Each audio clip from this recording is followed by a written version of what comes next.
Hi ಗೆಳೆಯರೇ, ನಾನು ರಚಿತಾ.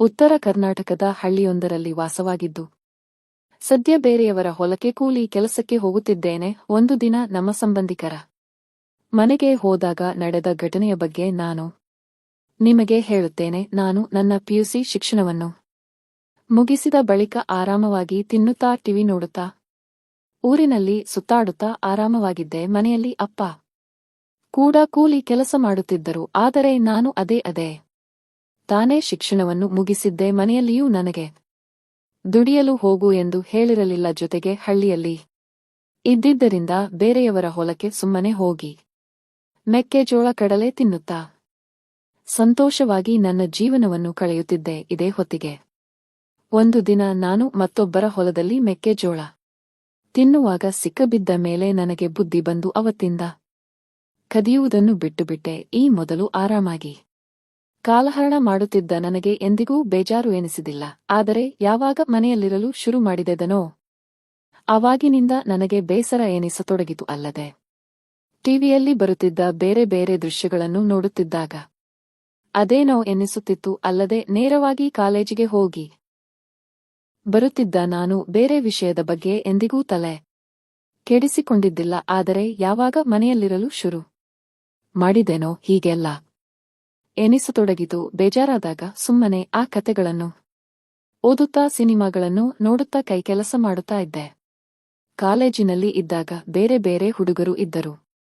ಅವರನ್ನು ಎಂದಿಗೂ ಮಾತನಾಡಿಸಲಿಲ್ಲ. ಒಂದು ವೇಳೆ ಪರಿಚಯವಿದ್ದರೆ ಇವಾಗ ಇಷ್ಟು ಒಂಟಿಯಾಗಿರುವ ಪ್ರಸಂಗ ಇರುತ್ತಿರಲಿಲ್ಲ ಎಂದು ಎನ್ನಿಸತೊಡಗಿತ್ತು. ಇನ್ನು ನನಗೆ ಆ ಹಸಿವನ್ನು ನೀಗಿಸಿಕೊಳ್ಳುವುದೇ ನನಗೆ ಸವಾಲಿನ ಕೆಲಸವಾಗಿತ್ತು. ಆಗಾಗ ಸಾಕಷ್ಟು ಕೈಕೆಲಸ ಮಾಡುತ್ತಿದ್ದೆ. ಆದರೆ ಅದರಿಂದ ಏನು ಉಪಯೋಗವಿರಲಿಲ್ಲ. ಅಲ್ಲದೆ ಊರಲ್ಲಿ ಕಬ್ಬಿನ ಗದ್ದೆ ಬೇಲಿಯ ಕಡೆಗೆ ಏನಾದರೂ ನೋಡಲು ಸಿಗುತ್ತಾ ಅಂತ ಹೋದರೂ ಅದು ಕೂಡ ಸಫಲವಾಗಲಿಲ್ಲ. ಹೀಗೆ ಕೌತುಕವು ನನ್ನಲ್ಲಿ ಇದ್ದೇ ಇತ್ತು. ಹೀಗೆ ಇದ್ದಾಗಲೇ ನಾನು ಪಕ್ಕದ ಊರಿನ ನನ್ನ ಅಕ್ಕಬಾವ ಮನೆಗೆ ರಜೆಗೆಂದು ಹೋಗಿದ್ದೆ. ಇನ್ನು ಅವರ ಮನೆಯಲ್ಲಿ ಜಾಸ್ತಿ ಜನ ಇರಲಿಲ್ಲ. ನನ್ನ ವೀರೇಶ ಅಂದರೆ ನನ್ನ ಅಕ್ಕನ ಗಂಡ ತಂದೆ ತಾಯಿ ತೀರಿ ಹೋಗಿದ್ದರಿಂದ ಅವರ ಮನೆಯಲ್ಲಿ ಇವರಿಬ್ಬರೇ ಇದ್ದರು. ಇನ್ನು ಮನೆಗೆ ಹೋದಾಗ ವೀರೇಶ್ ಇದ್ದಿರಲಿಲ್ಲ. ನಾನು ಮನೆಗೆ ಹೋಗಿ ಅಲ್ಲಿಂದ ನಮ್ಮ ಹೊಲದ ಕಡೆಗೆ ಹೊರಟೆ. ಮೊದಲೇ ನಮ್ಮೂರಲ್ಲಿ ಬೇರೆಯವರ ಹೊಲದಲ್ಲಿ ಕಳ್ಳತನ ಮಾಡುತ್ತಿದ್ದ ನನಗೆ ಇಲ್ಲಿ ನಮ್ಮದೇ ಹೊಲ ಕಂಡು ಆನಂದವಾಗಿತ್ತು. ಅಲ್ಲದೆ ಬೇಕಾದನ್ನು ಕಿತ್ತು ತಿನ್ನಬಹುದು ಎಂದು ಯೋಚಿಸಿದ್ದೆ. ನಾನು ಸುಮಾರು 4ರ ಹೊತ್ತಿಗೆ ಹೊಲಕ್ಕೆ ಹೋದಾಗ ಅಲ್ಲಿ ಯಾರೂ ಕೂಡ ಇರಲಿಲ್ಲ. ಇವರು ಕೂಡ ಕಾಣಲಿಲ್ಲ. ನಾನು ಸರಿಯಾಯಿತು ಅಂತ ಸುಮ್ಮನೆ ಅಲ್ಲೇ ಸ್ವಲ್ಪ ಸುತ್ತಾಡಿದೆ. ಆಮೇಲೆ ಕಬ್ಬಿನ ಹೊಲದ ಕಡೆಗೆ ಹೋದಾಗ ದಂಡೆಯಲ್ಲಿ ಕಬ್ಬು ಚೆನ್ನಾಗಿ ಇರೋದಿಲ್ಲ ಅಂತ ಒಳಗಡೆ ಹೋಗಿ ಕಬ್ಬು ತೆಗೆದುಕೊಳ್ಳೋಣ ಅಂತ ಹೋಗಿದ್ದೆ. ತಡ ಅಲ್ಲಿನ ದೃಶ್ಯ ನಾನೇ ನಂಬಲು ಆಗಲಿಲ್ಲ. ಅಲ್ಲಿ ವೀರೇಶ್ ಅವರು ಹೊಲದ ಕೆಲಸಕ್ಕೆ ಬಂದ ನಂಬರ್ 1 ವಶೀಕರಣ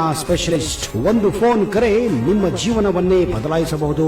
ಸ್ತ್ರೀ ಪುರುಷ ವಶೀಕರಣ, ಸಂಭೋಗ ವಶೀಕರಣ, ಮಾಟ ಮಂತ್ರ, ಸಾಲಬಾಧೆ, ಶತ್ರುಕಾಟ, ಗಂಡ ಹೆಂಡತಿ ಸಮಸ್ಯೆ, ಅತ್ತೆ ಸೊಸೆ ಕಿರಿಕಿರಿ, ಕೋರ್ಟ್ ಕೇಸ್, ಈ ಎಲ್ಲ ಸಮಸ್ಯೆಗಳನ್ನ ಹೆಸರಿನ ಮೂಲಕ ಮಾತನಾಡುವ ಮೂಲಕ ನಿಮ್ಮ ಯಾವುದೇ ಕಠಿಣ ಗುಪ್ತ ಸಮಸ್ಯೆಗಳಿಗೆ ಕೇವಲ 3 ದಿನದಲ್ಲಿ ಶಾಶ್ವತ ಪರಿಹಾರ.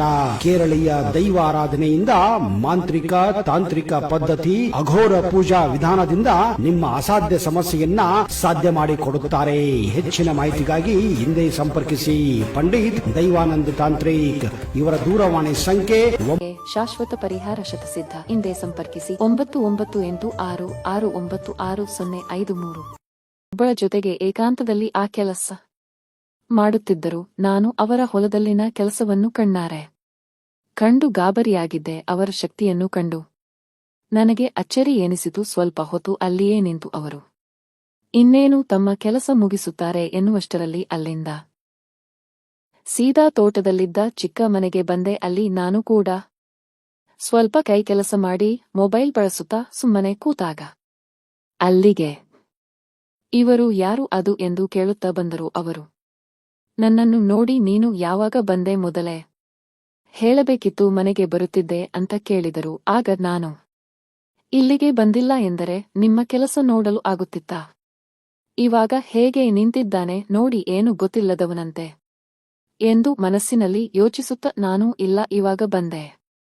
ನೀವು ಹೊಲದಲ್ಲಿ ಕಾಣಲಿಲ್ಲ ಅಂತ ಇಲ್ಲೇ ಸ್ವಲ್ಪ ಹೊತ್ತು ಕೂತು ಮನೆಗೆ ಹೊರಡಬೇಕು ಎನ್ನುವಾಗಲೇ ನೀವು ಬಂದಿರಿ ಎಂದು ಹೇಳಿದೆ. ಆಮೇಲೆ ನಾನು ಸರಿ ಎಲ್ಲಿಗೆ ಹೋಗಿದ್ರಿ ಎಂದು ಕೇಳಿದಾಗ ಅವರು ಇಲ್ಲ ಇಲ್ಲೇ ಕಬ್ಬಿನ ಗದ್ದೆಯಲ್ಲಿ ಕಸ ತೆಗೆಯುತ್ತಿದ್ದೆ, ಸಾಯಂಕಾಲ ಆಯ್ತಲ್ಲ ಎಲ್ಲರೂ ಆ ಕಡೆ ರಸ್ತೆ ಹಿಡಿದು ಹೋದರು, ಅವರನ್ನು ಕಳಿಸಿ ನಾನು ಕೂಡ ಮನೆಗೆ ಹೋಗೋಣ ಅಂತ ಹೋಗುವಾಗಲೇ ಇಲ್ಲಿ ಯಾರೋ ಇರೋದು ಕಾಣಿಸಿತ್ತು, ಅದಕ್ಕೆ ಬಂದೆ ಎಂದು ಹೇಳಿದರು. ಆಮೇಲೆ ಅಲ್ಲಿಂದ ಹೊರಟು ಮನೆಗೆ ಬರುತ್ತಿದ್ದೆವು.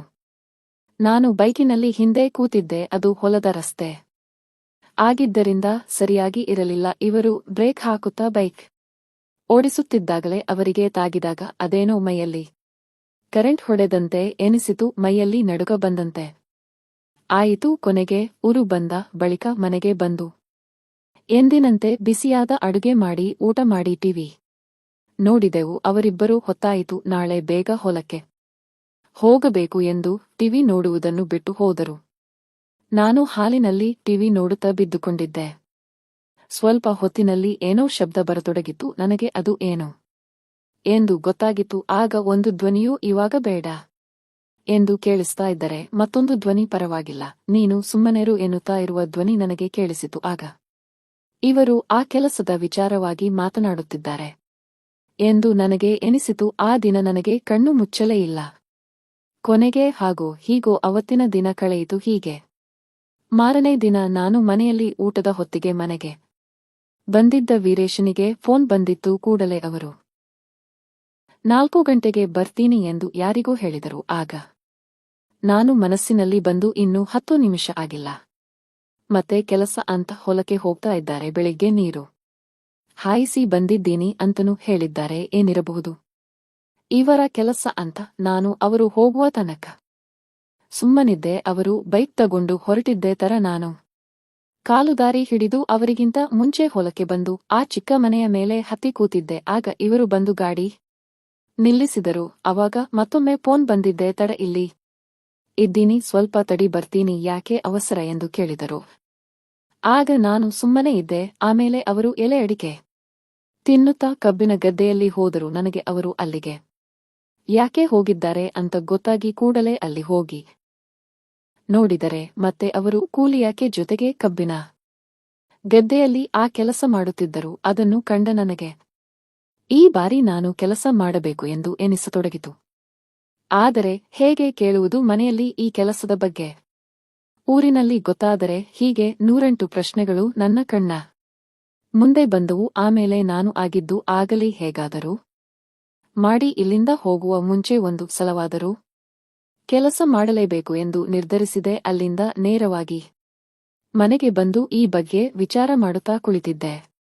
ಅಷ್ಟೊತ್ತಿಗೆ ಅಲ್ಲಿಗೆ ಇವರು ಬಂದರು. ಆಗ ನಾನು ಏನು ಇಷ್ಟು ಬೇಗ ಬಂದಿರಿ ಎಂದು ಕೇಳಿದಾಗ ಎಲ್ಲಾ ಕೂಲಿಯಾಳು ಬರಲಿಲ್ಲ, ನಾಳೆ ಬರ್ತೀನಿ ಅಂತ ಅಂದಿದ್ದಾರೆ ಎಂದು ಹೇಳಿದರು. ಅಲ್ಲಿಗೆ ನನಗೆ ಗೊತ್ತಾಯಿತು, ಇವರು ದಿನಾಲೂ ಹೊಲದಲ್ಲಿ ಕೆಲಸ ಮಾಡುತ್ತಾರೆ, ಹೇಗಾದರೂ ಮಾಡಿ ನಾನು ಕೂಡ ಎಂದು ಮನಸ್ಸಿನಲ್ಲೇ ನಗುತ್ತಾ ಸುಮ್ಮನಾದೆ. ನಾನು ಮರುದಿನಗೋಸ್ಕರ ಕಾಯುತ್ತಿದ್ದೆ.